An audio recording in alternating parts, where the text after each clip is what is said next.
तो दिन रात ये दुआ मांग रही है। मैं बहुत लोग चुके रास्ते में कितने लोगों को मिल भी लोगों को बताया खुद कौन? अभी लोग चुके रास्ते में बहुत है। अपने ग्रुप अच्छा में देख लो। ये हमारे पास होता है Amazon का सेलर सेंट्रल अकाउंट। ऐसे सेलर सेंट्रल हम लोग लॉगिन किस तरीके से करते हैं, खाली आप गूगल पे सर्च करें Amazon सेलर सेंट्रल, तो वहां जाने के बाद आपके पास लिंक आ जाएगा और यहाँ पे आके आप सिंपली इसको लॉगिन कर सकते हैं। एक बात का ख्याल रखना होता है आपको कि जिस मार्केट के अंदर काम कर रहे हैं, अब होता क्या है यहाँ पे, इसको थोड़ा सा ना और से देखिएगा। सेलर सेंट्रल आज आप लोगों को मिल गया कि अब पता नहीं दोबारा मिलेगा नहीं मिलेगा। तो यहाँ पे नहीं, अच्छा यहाँ पे नाम आता है स्टोर का, जिसके नाम पे अकाउंट रजिस्टर्ड होता है उसका नाम आता है, यहाँ पे मार्केट प्लेस आ रही है स्टार्टिंग के अंदर, ठीक है। जब आप ये आपका मेरा अकाउंट है, चाइल्ड अकाउंट है, ठीक है। चाइल्ड अकाउंट का होता क्या है कि यहाँ पे डिफरेंट टाइप के सेलर्स होते हैं, डिफरेंट अकाउंट्स होता है आपके पास दूसरा अकाउंट है इसमें नहीं है, ठीक है। होता क्या है कि जब आप सी ऑल पे क्लिक करेंगे ना, तो यहाँ पे आपके ऊपर डिफरेंट अकाउंट आ जाएंगे, यानी कि एक आईडी के ऊपर आपके पास मल्टीपल चाइल्ड अकाउंट हो सकता है। जैसे कि अगर आप 10 बंदों के काम कर रहे हैं ना, तो आपको 10 अकाउंट बनाने की जरूरत नहीं है, इस एक के ऊपर ही 10 हो जाएंगे। यहाँ पे आप सी ऑल पे अगर क्लिक करेंगे तो यहाँ पे वो आपको पूरी लिस्ट दे देगा जितने अकाउंट्स आपके पास होंगे। फिर उसके बाद क्लिक करने के बाद कौन सी मार्केट प्लेस पे काम करना है उसको सेलेक्ट करें और सेलेक्ट अकाउंट करके आप सिंपली उस अकाउंट को ओपन कर लेंगे, ठीक है। उसके बाद ये यहाँ पे स्टार्टिंग के अंदर ये टॉप बार जो होता है, इसके अंदर यहाँ पे अगर आप क्लिक करते हैं तो यहाँ पे आपके पास मेन्यू होता है। अच्छा, मेन्यू के अंदर फिर डिफरेंट हमारे पास ऑप्शन आते हैं। पहला आता है कैटलॉग का। अच्छा, हम लोग वो वाली मेन्यू देखेंगे खाली जिसकी हमें जरूरत पड़ेगी होलसेल के अंदर, तो हमें जरूरत पड़ेगी कैटलॉग की पड़ेगी, इसमें ऐड अ प्रोडक्ट का ऑप्शन होता है, इसकी जरूरत पड़ेगी, बाकी और किसी चीज की हमें ऐसे जरूरत नहीं पड़ेगी। सेकंड चीज होती है इन्वेंटरी। इन्वेंटरी टैब के अंदर ये होता है कि manage all inventory, manage all inventory के अंदर वो आपको खाली शो करा रहा होता है कि कौन कौन सी इन्वेंटरी आपके पास इस वक्त आपकी Amazon के सेलर सेंट्रल के ऊपर मौजूद है। तो ये आती है मैनेज ऑल इन्वेंटरी, ठीक है। उसके बाद डैशबोर्ड और ये सारी चीजें होती हैं, एनालिटिक्स होती है। अगर देखना चाहें तो उसको एक्सप्लोर कर लें, लेकिन मेन चीज आपके पास यही वाली है जो जिससे आपका काम है, ठीक है। उसके बाद आती है प्राइसिंग हेल्थ वगैरह, और प्राइसिंग हेल्थ और सारी चीज़ें के, और प्राइसिंग को किस तरीके से कंट्रोल कर सकते हैं, प्राइसिंग की क्या रूल चलना है, तो इससे भी हमारा इसको यहाँ से हम लोग कंट्रोल नहीं करते हैं, ठीक है। उसके बाद ऑप्शन आता है हमारे पास ऑर्डर्स का। ऑर्डर्स के अंदर क्या आता है कि एमसीएफ ऑर्डर होता है, ये मल्टीपल चैनल फुलफिलमेंट ऑर्डर्स होता है। इसका काम क्या होता है कि फर्स्ट अगर आप ईबे के ऊपर या वॉलमार्ट के ऊपर या किसी भी दूसरे प्लेटफॉर्म के ऊपर बेचते हैं, अगर अपनी वेबसाइट के ऊपर भी बेचते हैं, आप यहाँ से फुलफिलमेंट करा सकते हैं अमेज़न से। वो आपके पास ऑर्डर वहाँ से आएगा, आपकी प्रोडक्ट, इसके लिए कंडीशन यही होती है कि आपकी जो इन्वेंट्री होती है वो एफबीए पे होनी चाहिए। अगर आपकी इन्वेंट्री एफबीए पे है तो आपके पास सिंपली ऑर्डर आएगा, आप यहाँ से उसको फुलफिल करा दें एमसीएफ के थ्रू, आप उसको फुलफिल करा सकते हैं। ऑर्डर रिपोर्ट्स में आप रिपोर्ट डाउनलोड कर सकते हैं कि आपको ऑर्डर्स कितने आए क्या है, तो यहाँ से आपको पूरी रिपोर्ट मिल जाएगी। और उसके बाद ये कि ऑर्डर रिलेटेड कोई फाइल दो, मैनेज रिटर्न्स, तो यहाँ सारी चीज़ें वो मैनेज होती है। हमारा काम इतना इसमें नहीं होता, ठीक है। एडवर्टाइजिंग का टैब है, इससे तो हमारा बिल्कुल ही काम नहीं है, लेकिन एडवर्टाइजिंग सिंपली होता क्या है, ये पीपीसी वगैरह के लिए, प्रमोशंस के लिए यूज होता है। अगर कैंपेन मैनेजर के ऊपर क्लिक करते हैं तो यहाँ पे हमारे पास Amazon का एड कंसोल खुल जाएगा, ठीक है। नहीं वैसे खैर काम नहीं था, लेकिन मैंने बोला एड कंसोल तो एटलीस्ट दिखा दूंगा। ये हमारे पास एड कंसोल होता है। एड कंसोल का मतलब ये कि हमारी जो पीपीसी कैंपेन्स होती है ना, वो यहाँ पे चल रही होती है। अब यहाँ पे वो सारी चीजें दिखा रहा होता है कि अच्छा इससे हमारा कोई काम नहीं है, लेकिन मैं खाली ये बता रहा हूँ कि काम किस तरीके से होता है। ये प्राइवेट लेवल के अंदर होता है, क्योंकि एडवर्टाइजमेंट और मार्केटिंग जो होती है प्राइवेट लेवल के अंदर होती है, होलसेल के अंदर नहीं होती। यहाँ पे आपके पास स्पेंड आ रहा होता है कि कितना आपने स्पेंड कर दिया, अभी तक सेल्स कितनी हुई है, अक्रॉस क्या चल रहा है, इंप्रेशंस क्या है। यहाँ पे पूरी डिटेल्स होती है, नीचे कैंपेन्स होती है कि कौन कौन सी कैंपेन आपने बनाई है, कौन सी कैंपेन चल रही है। इसी तरीके से यहाँ पे पोर्टफोलियोज होता है। पोर्टफोलियोज ये होता है कि आप अपनी कैंपेन्स को डिवाइड कर देते हैं डिफरेंट पोर्टफोलियोज के अंदर, यानी कि एक सबसे पहले एक आपने बड़ा बॉक्स लिया, उस बड़े बॉक्स के अंदर आपने छोटे छोटे बॉक्सेस को रख दिया। तो मेन बॉक्स जो होगा वो आपका पोर्टफोलियो हो गया, जो सब चीज़ों को होल्ड कर रहा है, और छोटे छोटे बॉक्सेस जो होगा वो आपकी कैंपेन होगी, ठीक है। इतना ज़्यादा डिटेल में जाने की हमें इसमें ज़रूरत नहीं है। ए प्लस कंटेंट मैनेजर, इसी तरीके से ए प्लस कंटेंट मैनेजर, वाइन्स प्रोग्राम और ये डील्स वगैरह जितनी भी चीज़ें होती है, ये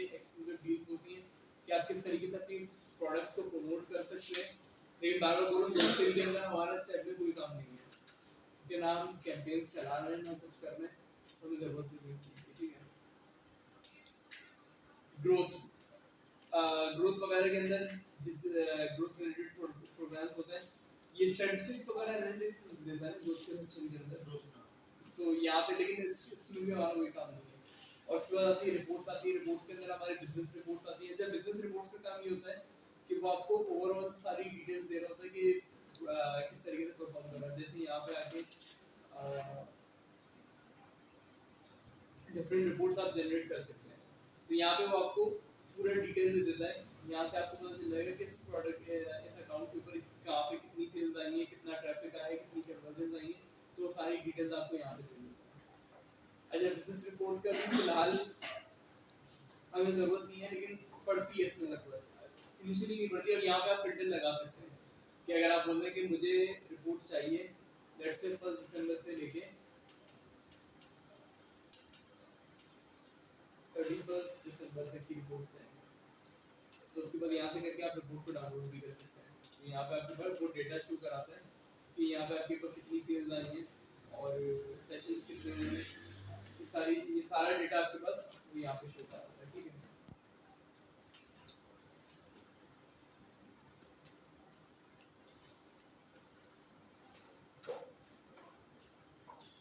फुलफिलमेंट रिटर्न रिपोर्ट, अच्छा फुलफिलमेंट रिपोर्ट्स, रिटर्न रिपोर्ट, सारी रिपोर्ट्स की डिफरेंट टाइप्स होती हैं, डिफरेंट अलग-अलग नेचर्स होती हैं। हमारा जो काम होगा वो बिजनेस रिपोर्ट पे होता है, फुलफिलमेंट और रिटर्न रिपोर्ट्स वगैरह का हमारा काम नहीं होता, ठीक है।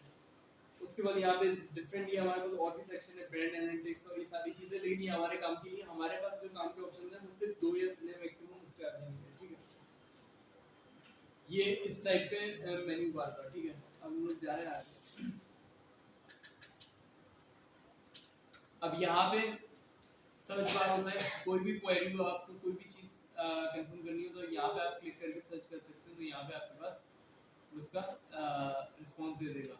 अब जैसे मैंने एक चीज बताई थी आप लोगों को, डेंजरस गुड्स की, याद है डेंजरस गुड्स प्रोग्राम क्या होता है? तो हम लोग अगर अब मुझे देखना डेंजरस गुड्स प्रोग्राम होता क्या है, तो यहाँ पे अगर आप सिंपली सर्च करेंगे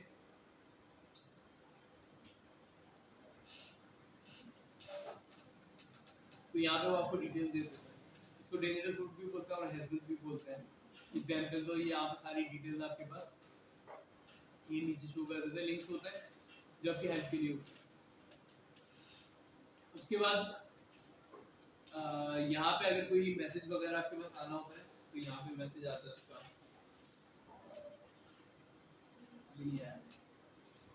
ठीक है। कोई भी रिस्पांस होता है, अगर कोई भी सेलर रिलेटेड कोई भी रिस्पांस होगा तो वो यहाँ पे आएगा, लेकिन ये इसका मसला होता नहीं है। उसके बाद ये लॉगिन सेटिंग्स होती है, लॉगिन सेटिंग्स होती हैं, रिटर्न सेटिंग्स होती हैं। जैसे रिटर्न सेटिंग्स के अंदर क्या होता है कि आप एड्रेस वगैरह डाल देते हैं। लॉगिन सेटिंग्स के अंदर ये होता है कि आप अपने जो ऑथेंटिकेटर वाली बात अभी इन्होंने किसी ने बोली थी, तो यहाँ से आप अपने ऑथेंटिकेटर को कंट्रोल कर सकते हैं। अच्छा, यहाँ पे क्योंकि चाइल्ड एक्सेस है तो शायद उन्होंने एक्सेस थोड़ा लिमिटेड दिया होना चाहिए आपको, हर चीज़ का दिया होगा। मेन अकाउंट होता है तो उसमें एक्सेस थोड़ा ज़्यादा होता है। तो चाइल्ड एक्सेस में यही होता है कि वो खाली लिमिटेड एक्सेस देते हैं आपको, इन चीज़ों का काम होता है। लॉगिन सेटिंग में ये है कि आप अपना ऑथेंटिकेटर साथ में कनेक्ट कर सकते हैं कि ओटीपी उसके ऊपर आ जाएगा। और रिटर्न सेटिंग में ये होता है कि आपका जो रिटर्न एड्रेस और सारी चीज़ होती है ये सारी चीज़ें जा सकती है। उसके बाद परमिशन आपके पास कितनी है, ये सारी चीज़ें होती है। लॉग आउट भी यहाँ से, ठीक है। अच्छा, उसके बाद हमारे पास ये हेल्प वाला टैब है। अगर हेल्प वाले टैब के ऊपर अगर हम क्लिक करते हैं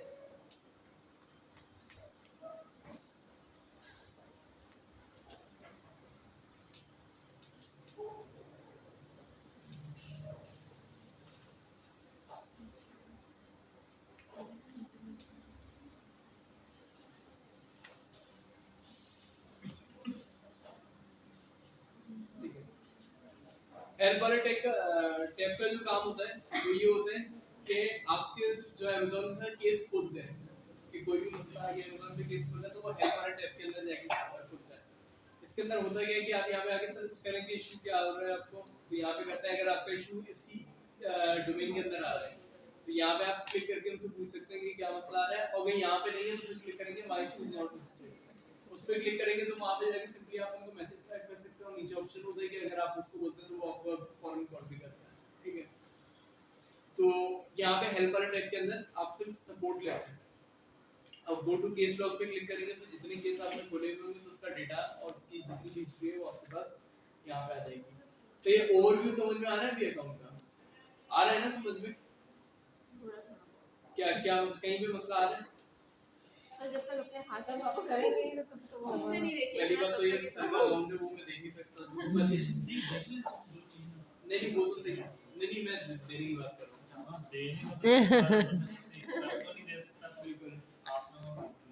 तो सर जब हम इस पे खुद का काम करेंगे तो समझ आना शुरू होगा। बिल्कुल ये टाइम के साथ होगा और टेंशन लेने वाली बात नहीं है। जब आप लोग काम करने बैठेंगे ना तो स्टार्टिंग में तो इनिशियली आप लोगों के साथ वही होगा कि आप खूब परेशान हो जाएंगे ये क्या हो गया, तो वो उससे कोई फर्क नहीं पड़ता। ठीक है। अच्छा अब यहाँ पे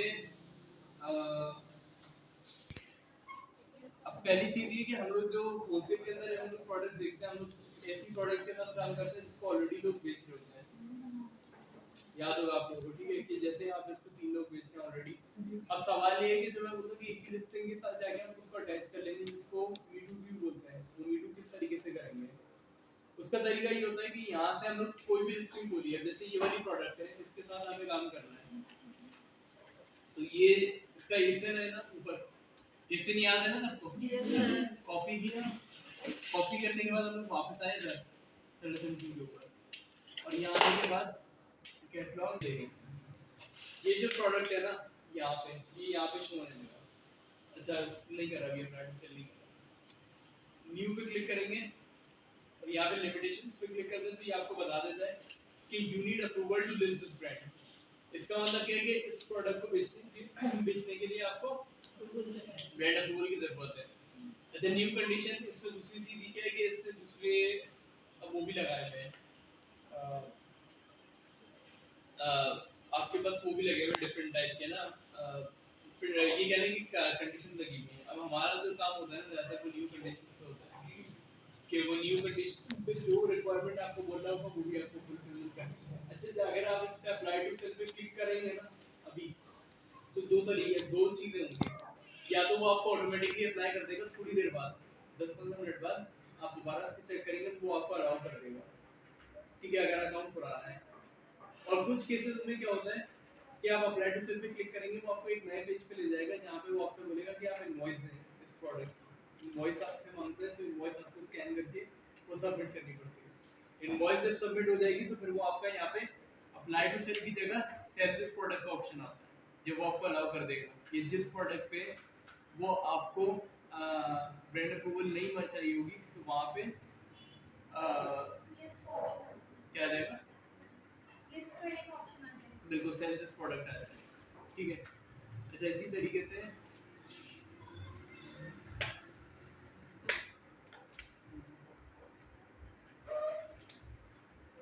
ये प्रोडक्ट है उसको रिसर्च करके भी हमें इनवॉइस की चाहिए होगी। हम किसी से रजिस्टर में ली है तो इनवॉइस तो वही देगा ना। हमें इनवॉइस का मतलब क्या होता है, बिल होता है। जी बिल तो हमें वही देगा जिससे हम खरीदेंगे।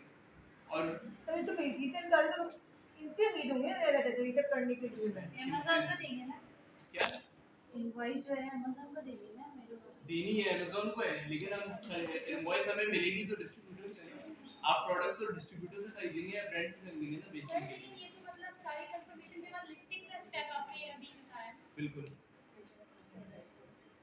तो सर अगर मीटू कर रहे होंगे तो टाइटल डिस्क्रिप्शन वगैरह यही वाला डलेगा कि हम अपना क्रिएट करेंगे? क्या करेंगे? टाइटल डिस्क्रिप्शन नहीं B2 करके सिर्फ हम उस लिस्टिंग से जाके अटैच हो जाएंगे। हमें सिर्फ एसएन कॉपी करके और अपनी लिस्टिंग करवानी है। बिल्कुल, हम उस लिस्टिंग के साथ जाके सिर्फ अटैच हो जाएंगे। ना उस लिस्टिंग के अंदर हम कोई चेंजेस करेंगे, ना हम उस पे कोई ऐड चलाएंगे, ना उस पे कोई डील वगैरह कुछ भी नहीं चलाएंगे। सिर्फ हम उस लिस्टिंग के साथ जाके वो जो सेलर्स आ रहे थे ना, सेलर्स के साथ बैठ जाएंगे। अच्छा इनिशियली हम लोग नजर नहीं आएंगे जब तक हमारी इन्वेंटरी अमेज़न के एफडीए में पहुंच नहीं जाती और लाइव नहीं हो जाती। अब वो किस तरीके से होगा, अगर शिपिंग प्लान होगा, शिपिंग प्लान मैं अभी नहीं बता रहा सर के अकाउंट पे। शिपिंग प्लान भी नहीं, मैं आपको कोई वीडियो या दूसरी सोर्स दे दूंगा कि वो किस तरीके से बनता है। ठीक है।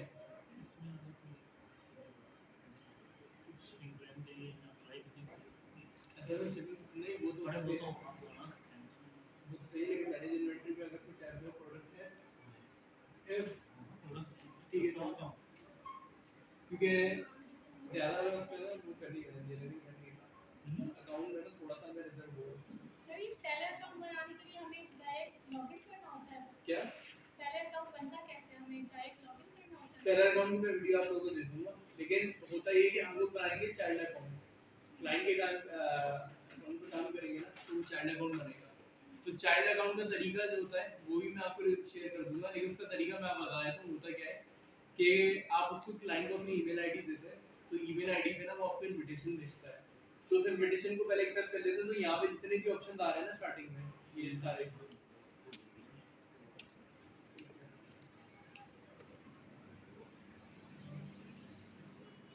यहाँ पे आपके पास ये जितना भी डेटा शो हो रहा है ना वहाँ पे कोई भी डेटा शो नहीं हो रहा होता वो होता क्या है कि यहाँ से ना आपको यूजर परमिशन पे जाने के बाद वो आपकी ईमेल आईडी को ऐड कर देता है वहाँ पे अभी इस जगह पे होता क्या है कि यहाँ पे आपको कोई डेटा शो नहीं हो रहा होगा जब आप परमिशन वो क्लिक करेंगे ना तो वो आपको एक लिंक देगा लिंक आ जाएगा लिंक कहाँ पे आएगा ईमेल पे आएगा जो ईमेल आईडी आपने उसको दी होगी उस लिंक पे क्लिक करेंगे उस पे जाने के बाद सिंपली फॉर्म होगा फॉर्म बहुत छोटा होता है आपको अपना फर्स्ट नेम लास्ट नेम डालना है आईडी पासवर्ड डालना है और डालने के बाद उसको क्रिएट अकाउंट पे क्लिक करना है उसके बाद क्या होता है कि आपका अकाउंट खुलेगा लेकिन इस तरीके का होगा लेकिन कोई ना ऑप्शन आ रहा होगा ना कोई चीज चल रही होगी उस अकाउंट के अंदर फिर आप उसको बता दें कि मैंने आपकी इनविटेशन एक्सेप्ट कर ली फिर वो आपको एक्सेस देगा अगले स्टेप पे एक्सेस में क्या होता है कि वो कितना कितना कंट्रोल आपको देना है उस अकाउंट का फिर उसके बाद ये होता है कि जितने भी आपके पास यहाँ पे ऑप्शन होते हैं वो सारे विजिबल होना स्टार्ट होता है ठीक है फिर जितने भी क्लाइंट्स के लिए हम काम करेंगे वो सारे इसी सेलर अकाउंट में एक्सेस मिलेगी किस चीज के मतलब डिफरेंट क्लाइंट्स के अकाउंट जो होंगे उनकी एक्सेस भी इसी पर मिलेगी जितने भी अकाउंट होंगे ना एक आईडी के ऊपर ना एक ईमेल आईडी के ऊपर आप मल्टीपल क्लाइंट्स के अकाउंट पे एक्सेस ले सकते हैं और वो सारे ना जैसे मैंने यहाँ पे बताया था ना आपको यहाँ पे जाने के बाद यहाँ पे शो होंगे यहाँ पे सी और पे जो मैंने क्लिक किया था ना यहाँ पे शो हो जाएंगे ठीक है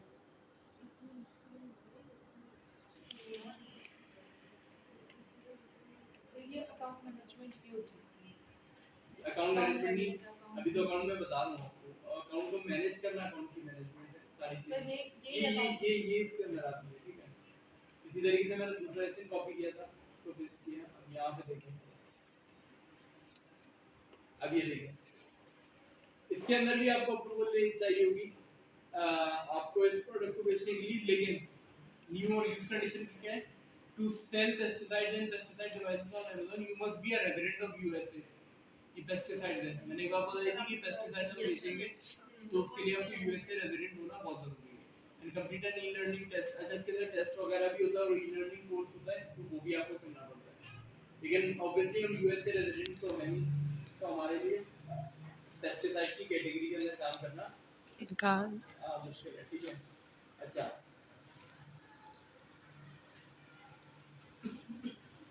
दूसरी चीज की डेंजरस फूड्स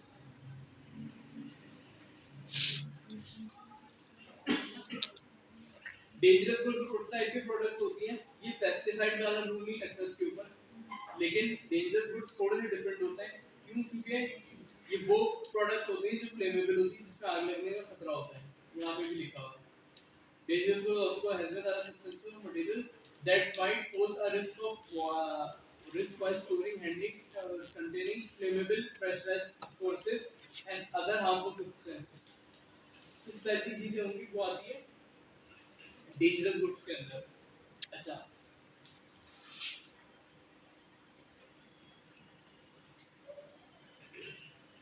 ये होता है आपका डेंजरस गुड्स ठीक है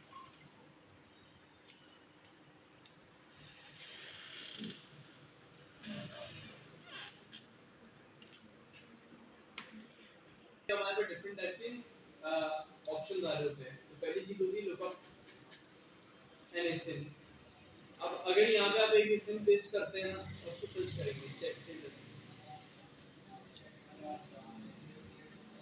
this product is not dangerous goods not dangerous goods यानी कि जो प्रोडक्ट आपने डाला है वो डेंजरस गुड्स के अंदर नहीं आता है लेकिन इसके ऊपर दूसरी लिमिटेशन लगी हुई है तो फिर आपको देखनी पड़ेगी उसके बाद होता है कि यहाँ पे आपके पास दूसरा ऑप्शन ये भी होता है कि आप इसको इग्नोर भी करा सकते हैं डेंजरस गुड्स से ये पीछे ऑप्शन होगा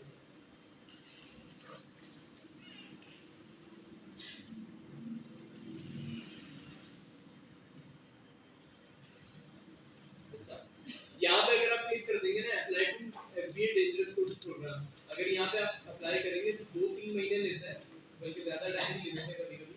लेकिन वो अगर आपको अप्रूव कर देगा तो डेंजरस गुड्स प्रोग्राम के अंदर आप एनरोल हो सकते हैं। इसका मतलब ये कि जो प्रोडक्ट डेंजरस गुड्स के अंदर आती होगी उस कैटेगरी के अंदर अमेज़न आपको वो अलाउ कर देगा बेचने के लिए, कि आप उस प्रोडक्ट को बेच सकते हैं। और अगर नहीं अलाउ करेगा तो नहीं बेच सकते, ठीक है। लेकिन जब तक आप अप्रूवल नहीं लेंगे अमेज़न से तब तक वो आपको यहाँ पे प्रोडक्ट नहीं बेचने देगा, ठीक है। अच्छा, उसके बाद यहाँ पे भी ये डैशबोर्ड होता है। इनिशियली यहाँ पे वो आपको दिखा रहा होता है, सेल्स दिखा रहा होता है कि सेल्स क्या चल रही है प्रोडक्ट की, कितने डॉलर की सेल है, बायर का कोई मैसेज आया होता है। अच्छा, ये डेली सेल्स दिखा रहा होता है, ये डेली नहीं है, ये आज की है, 24 आवर्स की है ना, उसकी आपको सेल्स दिखा रहे हैं। बायर का मैसेज आया होगा तो बायर का मैसेज आ रहा है, ठीक है। फीचर्ड ऑफर और IPI, inventory performance index, IPI score जो होता है हमारा। इसका मतलब ये क्या है कि जितना आईपीआई हमारा ज्यादा होता है ना उतना अच्छा होता है, जितना ज्यादा आपका आईपीआई अच्छा होगा। क्यों? क्योंकि देखें ये आईपीआई स्कोर जो आपका डिसाइड होता है ना वो किसी मैट्रिक्स के ऊपर होता है।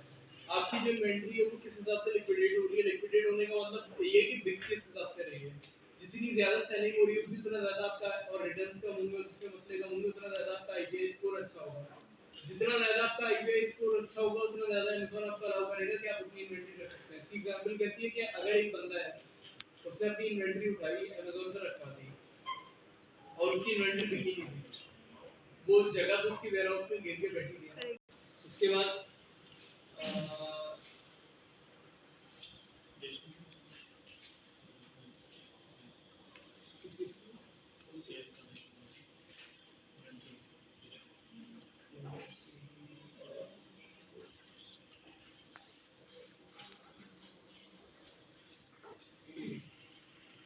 अच्छा, यहाँ पे इन्वेंटरी की जितनी भी डिटेल्स होती हैं वो यहाँ पे आपको मिल जाएगी इन्वेंटरी डैशबोर्ड के अंदर, कि सेल ऑर्डर की कितने ऑर्डर की सेल हुई है आपकी, ठीक है, आज की, उसके बाद यूनिट्स कितने हैं। सर ये एक दिन की है?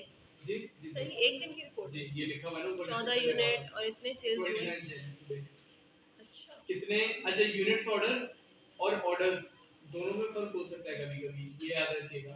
उसकी वजह क्या है कि फर्स्ट करें अगर लोगों ने ऑर्डर किए प्राइवेट लेवल की सर्विस।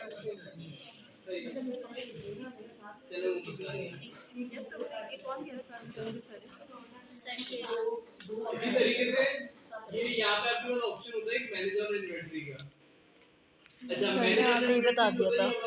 काम आता है सर ने आपको बता दिया हम लोगों ने वहाँ पे जाके कैटलॉग पे जाके एडर प्रोडक्ट जो खुद कर रहे थे, जो भी लिस्टिंग को हम लोग मीटू कर रहे थे, याद है ना, जो हम लोगों ने ऐसे डाला था। जब हम उसको मीटू कर लेंगे ना तो वो यहाँ पे शो होगा मैनेज इन्वेंटरी के अंदर, उसका डेटा यहाँ पे शो होगा हमारे पास। अब यहाँ पे अगर डेटा शो होगा तो उसमें हम लोग यहाँ पे क्या कर सकते हैं कि यहाँ पे हम राइट क्लिक करके सेंड या रिप्लेनिश इन्वेंटरी पे जब क्लिक करेंगे तो यहाँ पे शिपिंग प्लान बन जाएगा। अच्छा, मसला ये है कि प्राइवेट लेवल का अकाउंट है, इस पे भी ज़्यादा होती थी छेड़छाड़ मैं अभी कर भी नहीं था, तो वो मैं बाद में बता दूंगा, इसलिए मैं उसको मना कर रहा था।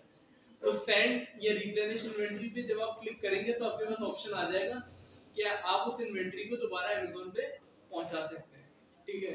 उसके बाद ये होता है कि पूरा शिपिंग प्लान बनता है। शिपिंग प्लान किस तरीके से बनता है वो मैं आप लोगों को, अगर होगा तो कोई शिपिंग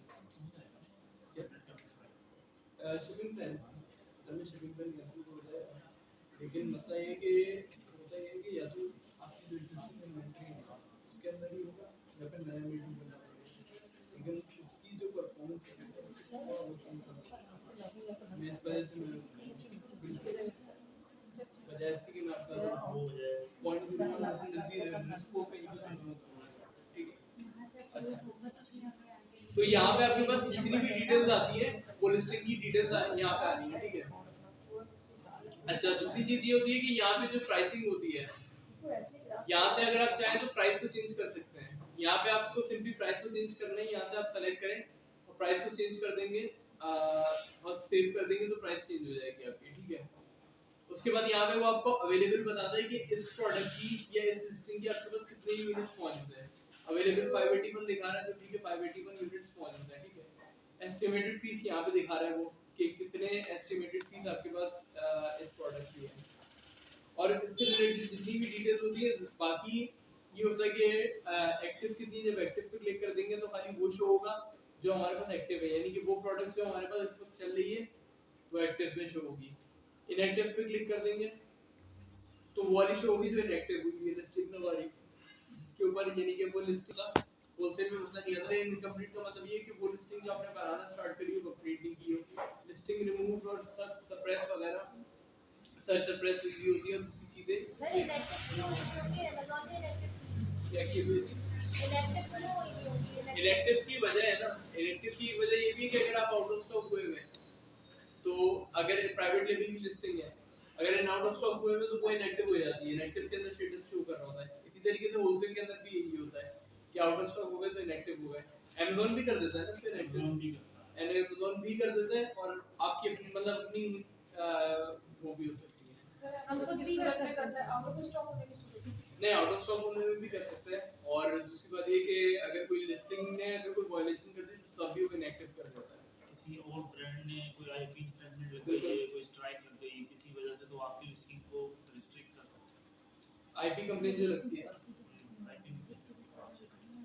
तो वो यहाँ पे, अच्छा उसके बाद ये है कि यहाँ पे आपके पास डिफरेंट डेटा आता है। अच्छा सेलर सेंट्रल के अंदर भी वही वाली चीज है, अगर आपको सेलर सेंट्रल जिस वक्त मिलेगा ना, जैसे मैंने टूल्स के लिए बोला था आपको, भले टूल कोई भी हो, कीपा हो, यूनिट 10 हो, जनरल स्काउट हो, कोई भी कीपा हो, हम लोगों ने तो कीपा के ऊपर ज्यादा फोकस रखा था, कीपा पे ही काम किया था क्योंकि हमारा होलसेल में काम कीपा पे होता है।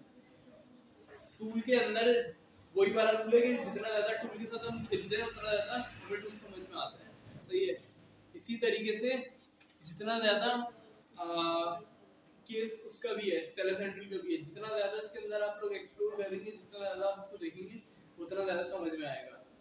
भले अगर क्लास 1 से लेके लास्ट क्लास तक भी अगर आप सेलर सेंट्रल देखते रहेंगे ना, जब प्रैक्टिकली आप लोग काम करने बैठेंगे ना, आप खुद परेशान हो जाएंगे ये क्या चीज है सेलर सेंट्रल, क्योंकि जाहिर बात है, लेकिन दिखाने का मकसद सिर्फ ये था कि मैं आप लोगों को ये बता दूं कि सेलर सेंट्रल होती क्या चीज है, कि आप लोगों को एटलीस्ट एक चीज समझ आ जाए कि सेलर सेंट्रल काम किस तरीके से करता है और होता क्या है। बाकी जिस तरीके से आप लोग आगे बढ़ते रहेंगे, यहाँ पे असल में कुछ टैब है जिसकी परफॉर्मेंस का एक टैब होता है, उसकी परमिशन नहीं है क्योंकि चाइल्ड एक्सेस है, चाइल्ड एक्सेस पे वो लिमिट कर देता है हमें ना, सारे एक्सेस नहीं देता। तो हमारे पास ये वाली कुछ टैब ऐसे हैं जिसके हमारे पास ऑप्शन नहीं है, लेकिन हमारा जो काम होगा ना होलसेल के अंदर, वो समझे सिर्फ हमारा 5% काम होगा इधर सेलर सेंट्रल पे, 95% हमारा काम जो होगा वो उस साइड पे होगा जो brand distributor approval calling emails और सारी चीजें हम लोग कर रहे हैं सोर्सिंग वगैरह, 95% काम वही होगा। बाकी इसके अलावा ऑप्शन यहाँ पे बहुत सारे हैं, लेकिन 2-3 ऑप्शन थे जिसमें एक मैनेज इन्वेंटरी का ऑप्शन था, सॉरी एक एडा प्रोडक्ट का ऑप्शन था जहाँ पे लोग मीटू कर रहे थे, वो मीटू वाला समझ में आ गया, उसमें तो किसी को मसला नहीं है। ये सबसे ज्यादा इंपॉर्टेंट है, यहाँ पे गए कैटलॉग पे, मेन्यू में कैटलॉग पे गए और एडा प्रोडक्ट पे क्लिक करें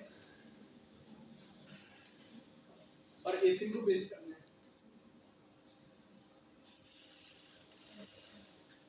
बस, और यहाँ पे कंडीशन को सेलेक्ट करके अप्लाई टू सेल कर देंगे, यहाँ से कंडीशन सेलेक्ट होगी, अप्लाई टू सेल करेंगे तो वो जो प्रोडक्ट है आपकी, जब अगर वो आपको अलाउ कर देगा तो यहाँ पे मैनेज इन्वेंटरी में वो शो होना स्टार्ट हो जाएगा। फिर उसके बाद उसको रीइंबर्स कराना है, यानी कि इसके अंदर कुछ यूनिट्स डलवाने हैं और कोई भी काम कराना है, तो सारी चीज़ें आप यहाँ पे करा सकते हैं। कि अगर आपको शिपिंग प्लान वगैरह बनाना है वो सब कुछ है, इन्वेंटरी तो वो यहाँ से आप करवा सकते हैं। सर हम इस पे पेरेंट अकाउंट बना सकते हैं, लाइक अगर कोई हमारा स्लीपिंग पार्टनर है उससे इन्वेस्ट कर रहा है, वो कह रहा है कि आप सारा काम आप खुद करें, सही है, तो पेरेंट अकाउंट हम खुद बना सकते हैं। पेरेंट अकाउंट का मतलब किस तरह से अकाउंट, मतलब आप जैसे बता रहे हैं मतलब ये कि स्क्रैच से बगैर चाइल्ड एक्सेस